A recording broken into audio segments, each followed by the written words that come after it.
We're proud to announce CISO Stories, a new podcast series in partnership with Cybersecurity Collaborative and Cyber Reason. CISO Stories features the candid perspectives and experiences of frontline senior security executives and dives deep into timely security topics. CISO Stories is hosted by Todd Fitzgerald, VP of Cybersecurity Strategy at Cybersecurity Collaborative, and Sam Curry, Chief Product and Security Officer at Cyber Reason. Listen weekly as they speak with extraordinary CISOs by visiting securityweekly.com/CSP.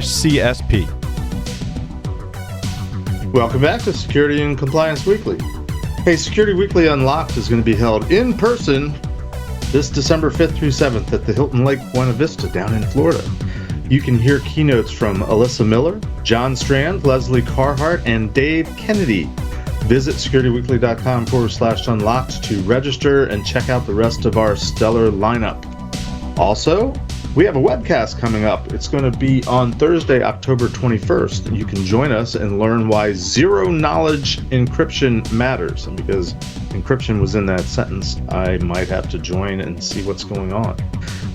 Register by going to securityweekly.com/webcast. And of course, if you've missed any of our previously recorded webcasts or technical trainings, you can find them on our online portfolio by going to securityweekly.com/on-demand. All right.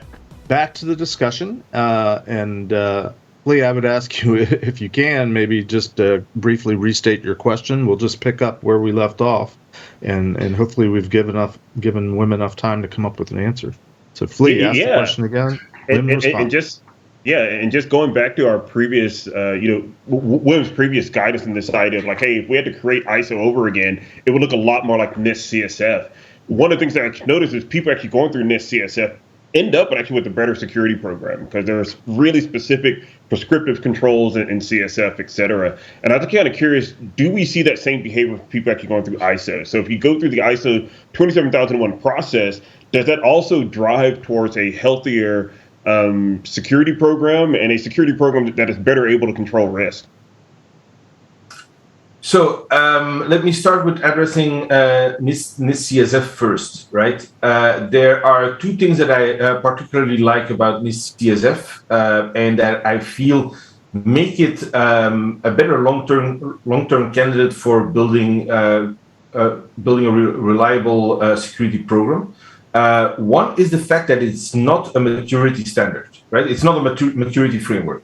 It's not because you choose to be implementation tier 1 for one of the functions and 3 for the other of the functions that an organization that chooses 2 is better than you because you chose 1, right? It's all about making risk-informed decisions, and just the fact that NIST CSF has risk at the center of its being makes it a very useful and implementable standard. With ISO, I see there's often a lot of momentum in the beginning, but because we focus, or a lot of the focus is on ISO 27001 and getting certified into our ISMS, right? The actual implementation of a risk management program and doing a risk-driven security implementation often falls short. So you see a momentum and a lot of support within the organization starting off, but then it levels off and sometimes it even tapers down, right? So with ISO, it often becomes what I would call a paper tiger over, let's say, 3 to 5 years. But the initial momentum definitely leads to progress. And that's where I also often say that you have to use that momentum because the moment you start implementing ISO 27001 and are aiming for certification, you're talking to your executives. They are backing that program. They are enabling you and empowering you to make that certification happen. And that's where you have to think about controls and actually implementing functions that are maybe not described directly in the standard, but that support security. And that's where compliance can be a driver, and you can basically, just like with the lemon, you can get as much security out of that compliance question.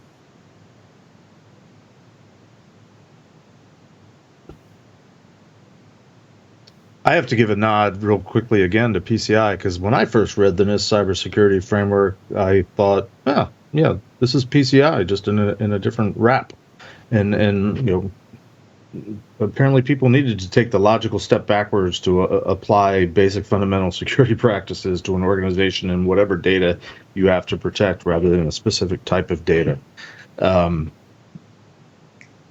Do you have to take 2 drinks because you said PCI and ISO, Jeff? I guess, but I don't mind anyway. Slug of Bruin is so good. I think one additional thing that I wanted to say is what very few people know, and I actually forgot the number of the document, but there is an ISO guidance document that says that a security program built on NIST CSF is perfectly certifiable against ISO 27001. So if you start out with NIST CSF and you built your program and it's finished, and you're like, okay, now I'm gonna get certified against ISO 27001, the gaps you will have to close are super small. Oh, that is a handy piece of information. Yeah. So let me ask this: you get a client and they want to do ISO 27001/2/ maybe even a few other things here and there. What's your process to get a brand new company started along that journey? What's the first thing that they should start looking at and start gathering to get that process going and improve their security programs overall? Wow. These questions keep coming. We're going to be here for another 2-3 hours, right? So I would definitely start with that statement of applicability, running through all the controls and see which ones are you need to implement. Then you're talking about your scope as well. What part of the organization do you actually want to certify? Do you want to cover the whole organization? How is your organization divided into sections? Do you have like operational companies? Are there international branches with 2 or 3 people? How are we going to certify those? What functions are available there, right? And then you actually start with your policies. And before you start with your policies, I often work with clients to understand what currently exists in terms of policies, and that's often like an acceptable use policy that already exists because somebody in HR realized that was necessary, not only from a security perspective, but also from a respect among employees perspective. And then the informal processes that exist as well. You want to see any organization is tied together from formal processes and then a lot of informal work that is done that is not appropriately documented. And what you don't want to do when you implement a security framework is to throw sticks into everybody's wheels, right? So you have to start to understand how people work and build your processes aligned with how your organization actually functions. And that's also where I believe there's a lot of value in something like doing ISO 27001 or doing NIST CSF, is because apart from the security question, you also have to dig deep into how your business works. And that's something that a lot of security teams, organizations, or security leaders don't have that much experience in yet. Yeah, totally. And that's why we're asking a lot of these kind of questions, because a lot of people do watch this show to kind of, and they might be seasoned security practitioners, but they may not have ever stacked up like a compliance regiment and things like that. So that's why we're asking kind of these questions where it's like, okay, what is the background on ISO, right? Where does somebody trying to implement this in their organization, where do they even start? So that's the why behind that, if that makes sense. Yeah, no, that totally makes sense. Priya, you had a question back there somewhere. Yeah, so my question is very different because I'm not a technical person. I'm actually not sure who watches this show, but I'm very curious about this. So Americans, like, we're a very curious animal, right? Because we, on the one hand, are obsessed with privacy and our freedom and our constitutional rights, but then as a whole, the country is like exhibitionist, right? Facebook went down, the country went down yesterday. What is and I know Europe is a collection of countries that have very different peoples and sentiments, but in general, what is if you could say, public sentiment about privacy for the regular person walking around? Are the people, let's say in Belgium, also concerned about privacy and the government intruding, or is it different in that there's an expectation that there will be some intrusion on your privacy for the greater good in some way? If that question was clear.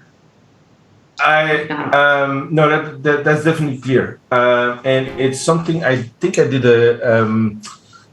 a talk at ZonCon, the conference at Amazon in, I believe it was 2017 or 2018, that delved into privacy.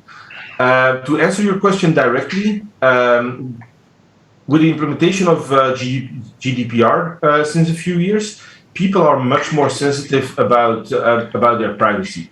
And also when it comes to like surveillance, cameras, there's a lot of sensitivity and awareness about where it can go wrong. So we're actually pretty guarded. To give an example, here in Belgium, like the cameras the speeding cameras are not allowed to take a picture of you from the front for privacy reasons. Oh, interesting.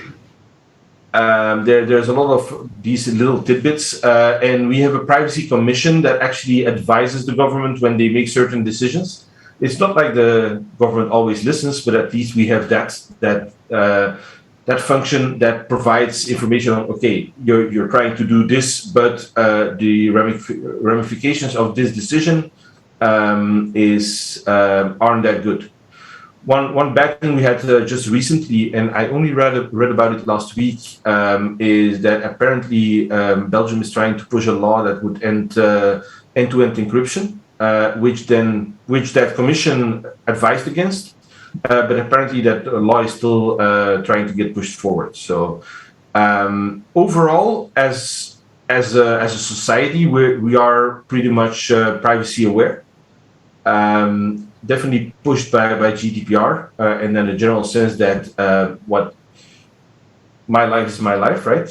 And I don't think we're that fundamentally different from the US. The only thing we don't have is a constitution to grab back to and say it's written there, and that's the law, right? Now, well, even then, if you it's look mostly the Bill of Rights, Wim. So privacy was, you could argue, was an afterthought in the formation of our country. Yeah. But if you look at privacy as a concept, it only became a big concept in Western civilization in about 200 years ago, right? Before that, exactly. Privacy was not something that we cared about, and there's actually tribes all over the world that don't see privacy as a value. So I think it's a very interesting concept, and privacy is something that came about quite recently, and that we're still trying to grasp the impact from. Oh, I'm a big privacy proponent. Talking about this because it's not quite technical, but it is very interesting, and it drives a lot of these decisions. Now, if I can ask you a more technical question, so when you deal with countries that are American but trying to do business with companies in Europe, do you propose to those companies that they become ISO certified, or sort of how do those business decisions get made when there are different certification standards? So I will never propose to a company to become ISO certified just for the heck of it. I would say that if it makes sense in the context of your organization, then definitely do it. But if you can start off with NIST CSF and train your technical people in threat modeling, you can build a better story. And it's actually, I think we covered that a little bit in the beginning as well. That sales focus, right? If you can translate that technical story of how your products are built and how you secure or ensure your customer security, and you can translate that technical part into a sales story, then you're doing the right thing. Yeah, I think to that's dovetail on that. I'm sorry. Let me just insert real Go quick. And I apologize. It's so hard because we're all so talkative. If I can dovetail on what you're saying a little bit, Wim, because I've been kind of wondering, what kind of companies do ISO? Is there a typical industry type of organization that either tends to go after this certification, or you would recommend that they go after this type of certification? I don't think I would recommend anybody to do the certification just because they feel like it's a checkbox that would solve business headaches, because it won't. The companies that I mostly see certifying are business-to-business organizations. So business-to-consumer, much less. Business-to-business supplier within the supply chain, you see it more and more, yes. So I guess the first question, are there particular industries or verticals or types of companies that are going after ISO, whether they should be or not, but they're particularly prone to the marketing and sales drives that make them want to do it? No, I wouldn't say there's like a particular profile of a company or a specific industry. It's all over the place. I think if I would name one, it's often software as a service organizations, because in the clouds it can be anybody's computer, right? And they have a much higher need to convince their customer. And in that sense, but that can also be biased because those are the bigger part of the customers that I interact with. It could be that in other industries it's equally demanded, but I don't deal with those industries. So I'm not comfortable saying that's where we see ISO the most. And who did I cut off? Was it Priya or Kat? I forget. It was Kat. Kat, I was just saying that what Wim was suggesting with going for NIST first and building it off of that foundation and then going for ISO was a really good, it's a good strategic move for companies that care about security. I was just co-signing, you know what I'm saying? Awesome. That begs the question, though, what should companies that don't care about security do, Kat? Go out of business. Outsource. Third parties. So, it's basically that discussion earlier with getting out of the logistics of doing these questionnaires and things like that, because those are pretty heady, and every company, you almost can't duplicate a lot of it. They will punk it in various different ways when you submit it. So it gets really tedious, right? And so then your internal security department, that's all the hell they're doing is filling out questionnaires, getting punked by these enterprises, and then trying to move on with their day. You know what I mean? So at the same time, your sales organizations or whatever are going to care about having a third party come in and a piece of paper that they can give without interrupting the internal security departments to fill out a questionnaire. It's just going to be a lot easier for them to make sales. It's, I think, important to recognize that is what is driving the industry right now, right? Because you have things like PCI where, yes, PCI is mandated. Sure, HIPAA is kind of mandated, right? Like you just need to be able to sign BAAs. You don't need a certification for that. The bit that is driving the compliance industry right now, and that third-party assessor or auditor, depending on on what regiment you're going for, really is a sales department. So if you're internal security, that's why it's important to you. Your C-level is pressuring you. Your sales department is pressuring you, right? And your workers underneath you are overburdened answering these questionnaires. That's legitimately the logistics that are going on. That is the driver, right? So then when you go and do these sorts of things, kind of take, since that is reality, right? My thing is go for, like, take advantage of that reality. Okay, if you want these pieces of paper, right, we actually have to implement real security here in order to get those pieces of paper. Your C-level's not going to know that it's actually a lot easier than that, and they can bullshit their way through a lot of stuff. You know what I'm saying? So that's what I'm trying to, that's the idea I'm trying to bring forth. You know what I mean? Just to dovetail into that, just to show how predatory that this whole third-party verification industry is becoming, right? I had a guy that a friend of mine that recently took up a security leads function at a new company, and he was looking at a product for third-party validation, right? It's basically a platform that works for that third-party validation process. And they came in for his company at $52K per year, right? So that's a cost you have in a platform. You haven't done any work yet to do that, to run that process. So he talked to me, and I'm like, I've worked with a product before, with a platform before. I think you should talk to them, because one of this very distinctive features there is that you build your security profile as a company, so you can fill in a HIPAA questionnaire, a PCI questionnaire, an ISO questionnaire, and prepare those documents. Also add documentation, security information, a threat model, whatever documentation, and put it into a profile. And then you give your salespeople an account on that platform.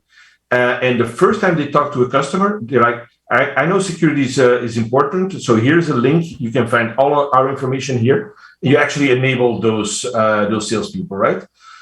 He talks to those to that platform, and they come in at $25K. At that moment, the other platform proposes a 40% discount on their products, just to show how much money is made just on that third-party validation process. It's just insane. Oh, it's its own whole industry, which I think also kind of skews, one, the value I think that people actually perceive from it. And I'm kind of curious, Wim and also Kat, because obviously both of you are experts here. When somebody, so like, me as a CISO, if I'm actually getting one of these reports back from either ISO, from a certification from there and all the attestations, or SOC 2, what should I be looking at when actually I see those documents? Like, what should I be diving into to actually really find the truth with regards to somebody's security posture? If I would rewrite those questionnaires, I would focus on outcomes. A simple question that you often see in those questionnaires: do you do penetration testing on your applications? And the answer is yes or no, right? I don't want to see a penetration testing report. I also don't want to know if you do penetration testing or not. What I ask is, can you show me an overview of your last 3 penetration tests? How many findings were there? What severity were those findings? Break that down. And what was your time to remediation? If you can give me those parameters, I know behind all that there is a process, whether it's formal or informal, that makes things work, right? So focus your questions on those outcomes. Mm-hmm. So you're looking at, when you're looking at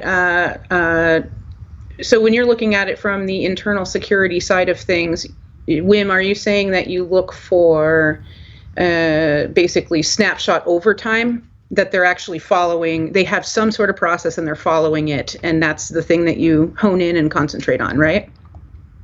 Yeah, I focus on the outcomes of processes rather than the mere existence of the processes. Yeah, I would agree with that. That is a very key thing to be looking for. One thing I also like to see. I'm kind of curious about which platforms you're talking about. So far as monitoring security and then demonstrating it. Are you talking about the ones that have all these different security rules and then they're reporting, you press a button or whatever, or the salesperson on the other side presses a button and it actually flags, hey, here's technically what we see, and calls out, hey, no encryption on this resource, that sort of stuff? No, so that's a different part, right? Okay. So when I talk about the platforms, that's really the process of making sure that questionnaire information gets to the client as fast as possible within the sales cycle. So you don't want to be 3 weeks into a sales cycle when suddenly a question comes up and it's end of quarter. So your sales are going to be like, we need to get that questionnaire back, right? So that's a different process. Gotcha. If I work for a customer and I do third-party validation, my focus is on the outcomes rather than on getting confirmation that this process exists at my supplier. So I think those are two different thought streams.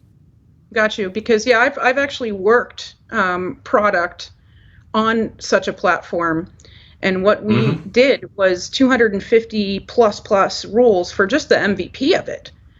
That were technical rule sets that looked at your AWS, your GitHub, your Jira. Are you actually doing the things, and what is the technical stuff there?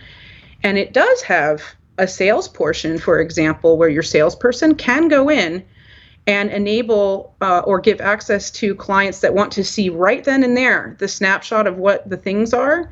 And for at least for that platform, it dings, it shows and dings, hey, there is no encryption here. Hey, we detect that there is no logging in this piece of the environment, but it is in place for these other things, which is a lot better, I would say, than human beings that are business driven and just want to get through the questionnaire, straight up lying to get business. Yeah. You know what I mean?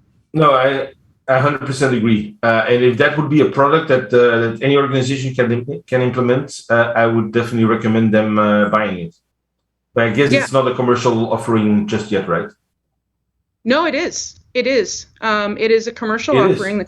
Yes, the company I worked for and was employee number 1 and developed this for is called Vanta, and there's been 15 other companies that have spun up trying to do the same thing. But it's interesting because it is a third party doing that stuff, and the whole goal was to automate this entire racket away and actually be honest, because people filling out spreadsheets with questionnaires, they're not honest. And also humans miss things. This is something this is basically a system or a platform that is going through and checking against all these different rule sets, technical rule sets, not just do you have a policy, for it, checking it through, and dinging and saying, hey, right now, this snapshot right now, this is what it is. It also alerts like your internal security teams, things like that, to, hey, right now, some dev engineer made an S3 bucket and disabled encryption. You should probably check that out. So I would say that some of those automated platforms, they're actually pretty trustworthy, a lot more than humans.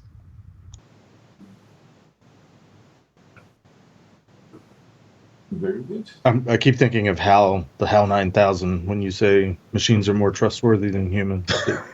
It's just I know, but definitely tackle Elon's robots. You feel me? Yeah. Anybody else have any other questions? Wim, is there anything that burning in your psyche that you were wishing somebody had asked that we haven't gotten around to yet? I have a really dumb question, especially for those of us that are U.S. based. Should we go the SOC 2 route or ISO 27001? And actually, just kind of curious, like what ends up being more valuable to a company? I think SOC 2 is much deeper than ISO 27001 because it's also looking into an organization's like revenue model, right?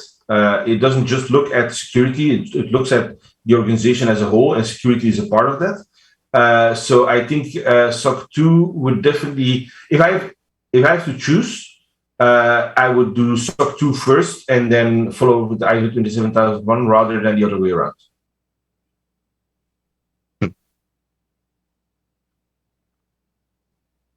Anybody else?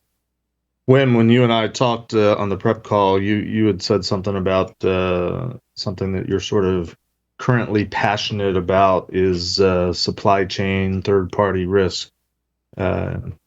Any comments or thoughts along those lines? I think we just covered most of that with CAT and the third-party security platforms. I think it's a big thorn in our industry side, also because there is no real standard. If you have platform X and it gives you a score of -5 and platform Y gives you a score of 10, what do those scores mean?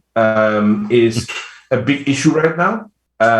And I think we need the fact is, if you are working with a third party, right, and you are concerned about their security, it means that they're doing something essential for your organization, whether that's running payroll or building a certain trinket that your product needs. It doesn't matter, but they are doing something valuable for your organization that they are better at than you, right? And the focus should be on building that relationship and making security better instead of asking, fill in this questionnaire, and when we have it completed and we have it checked off, we're all fine. Actually, if the questionnaire is filled in honestly, you can work together with them to improve security. And that's where Wendy Nader, I think who you're all familiar with, she came up several years ago with what we call the security poverty line, where basically above the security poverty line are the organizations that can afford security, and then the organizations that cannot afford it are below it, right? And that poverty line becomes higher and higher because security services and security products become more and more expensive. If we look at our third-party management processes, we can actually help our suppliers to become better at security by collaborating, which is essentially the part that makes sense because we are in it together. They are providing an essential service to you. So collaborating on security, exchanging knowledge, and supporting them in. I've given threat modeling trainings for free to suppliers of certain clients of mine, just because it made sense, right? Right. So I have a question for you, and I apologize. I don't know how familiar you are with PCI, so I will try to make it a more generic type of question. I'm seeing this a lot in PCI in the last year or so that I've been a QSA again, where the game is very much becoming, especially for small retailers, SMBs that really don't have infrastructure and staff and budget to do all the security things that all the marketing programs claim that you have to have in order to, and how are you living without this one more thing to buy? But there's certainly a lot of reliance on third parties and outsourcing large chunks of the responsibility for PCI to third parties. And what I've been trying to tell quite a few clients that are wrapped up in that, they think that PCI is done. They think PCI has been eliminated or largely goes away because they've outsourced to third parties that are doing things like encrypting the payment flows, and so they're not seeing the data and so on and so forth. I've been trying to hammer home to them that the PCI security standards, they're still relevant, they still apply, whether you as an organization are doing them or whether you're relying on a third party to do them. And by the way, all the third parties are supposed to be signing up for saying that they're PCI compliant, and there's rules in place for we call it the responsibilities matrix, where somebody's accounting for making sure it's all getting done. My concern and what I'm seeing is everybody sort of approaches the set of requirements from their own perspective and think, well, from my point of view, I do this, I don't do that, that's somebody else, without necessarily running down who the somebody else is.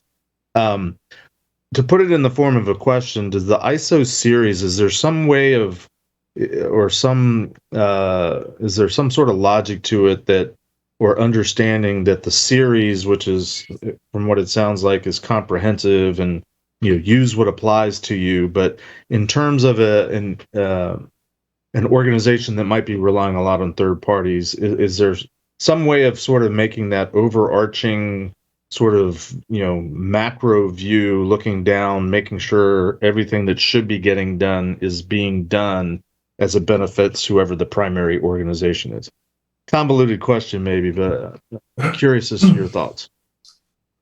Yeah, I think again there you cannot outsource responsibility, right? Right. That's something that I've learned, I guess, 20 years ago when I just started in IT and IT security. So that's a big part of that. I can only hope that there are not a lot of organizations that say, if we outsource our payment processes, we don't have to care about security anymore. Because then you'd be surprised. It's probably or saddened. So this is not directly related to PCI or maybe even security. But when I was still very young, I'm still young, right? But when I was very young, I installed firewalls at organizations. And every time I came in an organization, there would be some executives that come up to me and they're like, we need to be implementing a content filter, right? And then we need to exclude these people from the content filter. Does that make sense? And it annoyed me because I always want to be fair to people, and the way they phrased it was basically the list was always a list of executives that they were on that were not blocked by the content filter. So the way I turned that around is basically ask the question, who should be allowed to watch porn, right? And then that list suddenly disappeared. And I think when we talk with our clients about security, we have to talk about risk more. It's not just this control and that control. It's about, are you willing to take that risk?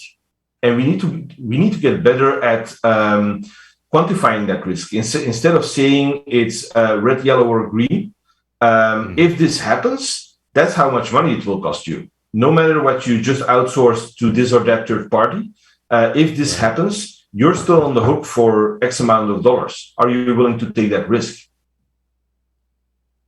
Great. All right, last call. Anyone have any other questions for Wim? Or Wim have any parting thoughts for us? I think I enjoyed the mix of different ideas, different questions, different angles of looking at compliance and information security. You got a good team here.